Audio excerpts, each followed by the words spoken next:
মাছগুলো ভেজে রেখেছি, এখানে বেগুন ভাজা আর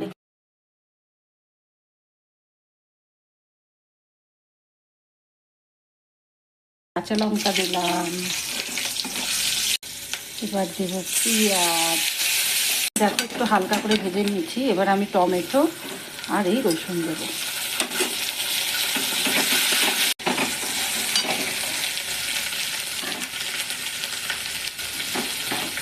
সর্ষেটার মধ্যে একটু আমচুর পাউডার, একটু জিরের গুঁড়ো দেব।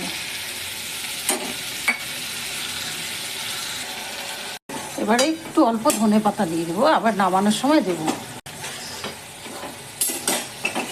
এবারে আমি এই যে মাছ আর বেগুনটা দিয়ে কষিয়ে তারপরে আমি বাকি সর্ষেটা এর মধ্যে দিব। কষানো হয়ে গেছে, এবার সর্ষে পোস্তটা দিয়ে দিব। আর এখানে জানো তো সর্ষে পোস্ত কিচ্ছু গুঁড়ো পাওয়া যায় না। কলকাতা থেকে নিয়ে আসবো ভেবেছিলাম, কিন্তু ভুলে গেছি, মনে নেই। বাটি ধুয়ে একটু জলটা দেবো।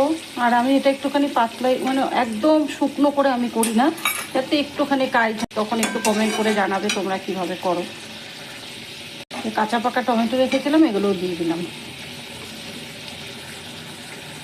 আমার রান্নাটা হয়ে গেছে, এবার আমি কাঁচা লঙ্কা ধনে পাতা দিয়ে দিব।